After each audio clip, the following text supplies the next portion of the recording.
Hey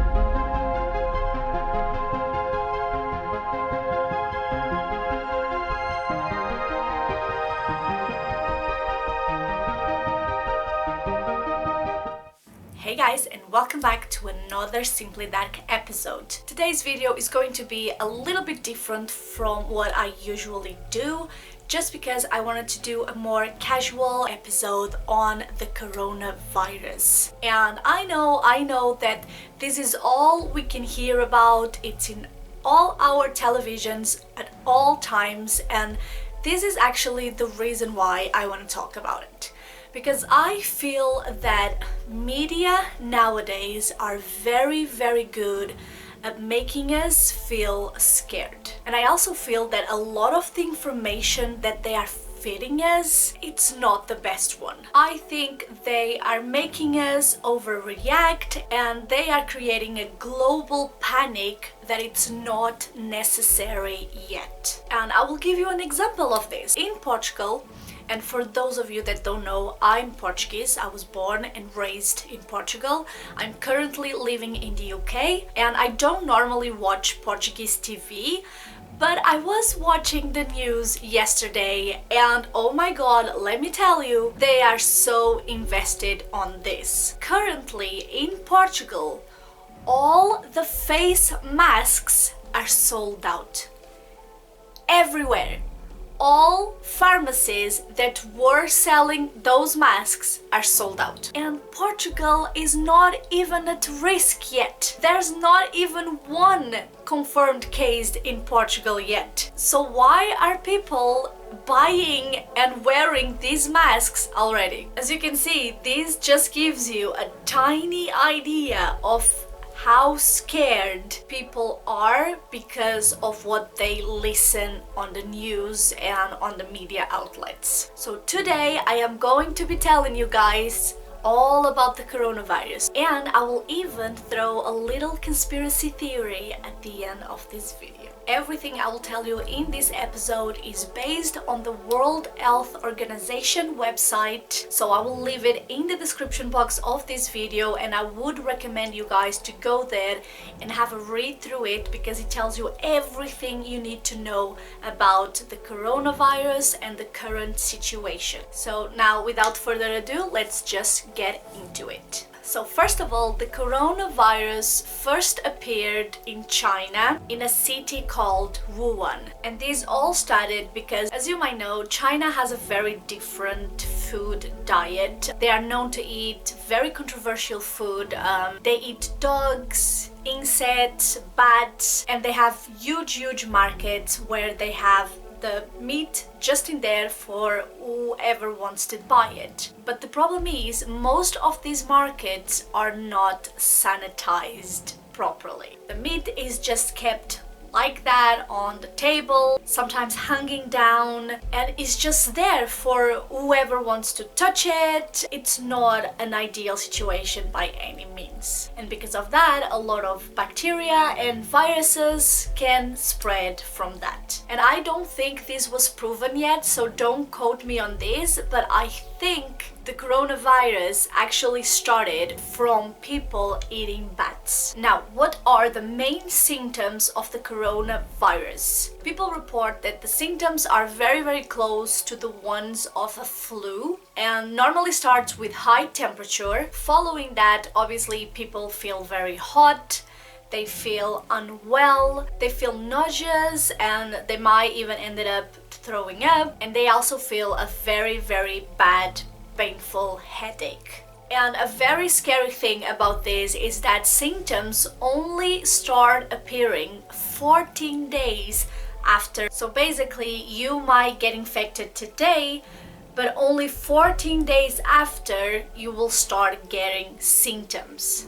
So basically, during all those 14 days, you will be spreading the virus everywhere without even knowing it. So if you have been to any of the infected countries and you start feeling any of these symptoms, what you have to do is call 111 so you can be assessed. And this is basically the number that we have to call here in the UK. And obviously I'm UK based, so I'm telling you everything that the English government are telling us to do. Another thing that they can't stop expressing enough is that if you have any of these symptoms, or if you think you have contracted the virus, please don't go to your GP. Please don't go to your ER facilities. We don't want to spread the virus any further, and if you think about it, in hospitals there are very sick people that if contract the virus will probably die. So the first thing you have to do is call 111. Stay home and make sure you have contact with as less people as possible. Now let's talk about the things you can do to avoid contamination or to avoid the spreading of the virus. The first thing the World Health Organization tells you to do is to wash your hands. Wash your hands as many times as you can during the day, especially before and after preparing your food, before and after you eat, before and after you use the bathroom, if you sneeze, if you cough. And actually, if you need to sneeze or cough, never take your hand up to your mouth. You need to actually take your arm. So if you want to sneeze, make sure you do it to your elbow. You basically just do like, that's how you should do it. And I know that we don't have hand washing facilities everywhere, so every time we sneeze we can wash our hands. But something that really helps is for you to have a hand sanitizer little bottle. That is something that I have multiples of around my house. I'm constantly telling my kids to sanitize their hands. I have a few at work, a few in my bags. They are not expensive at all, and they are so useful. Not only obviously for the coronavirus, but even to avoid spreading colds and flus. That is a little thing that you should always have handy. Another thing that the World Health Organization says is for you to avoid as much as you can touching your face, especially your mouth, your nose and your eyes. And they say that because those are the ways you can get contaminated. So basically, if you touch something that has the virus on, the virus will stay in your hands. But this doesn't mean that you are contaminated. That will only happen if the virus gets inside your body. And that's why it is so important to wash our hands. So please avoid doing that as much as you can. Another thing that I would suggest you guys to keep sanitized is these little things here.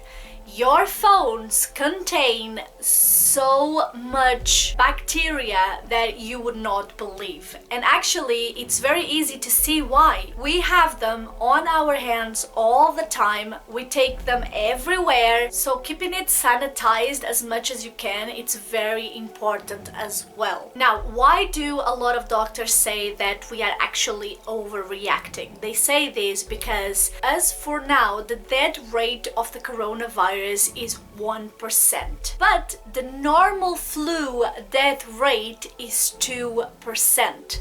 So we know that flu kills more people every year than the coronavirus. And that's why they said we shouldn't be that alarmed because the rate is not that big. But I also know that what most scares people is that there is nothing we can do if we contract the virus. Antibiotics will not work because they are meant to work on bacteria, not on viruses. At this point, we are far from having a vaccine, and that contributes even more to the fear people are feeling. Now, like I said previously, if you are really worried about this, or if you know someone that might have contracted the disease or someone that's showing symptoms, please make sure you go to my description box below when the video finishes and you read through the website of the World Health Organization, because they have everything you need to know about it there, including a map of all the countries that have the virus, how many people are infected, how many people died already. So it's everything there.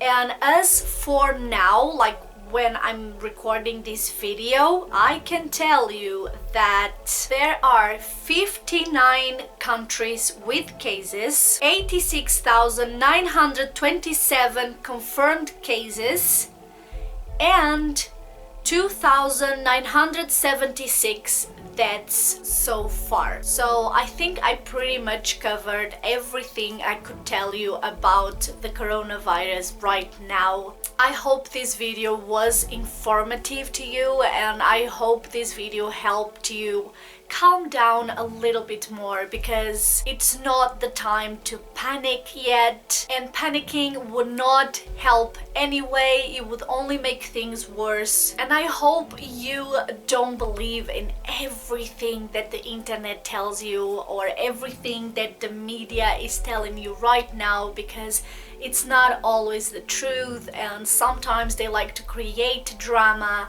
and they like to blow things out of proportion.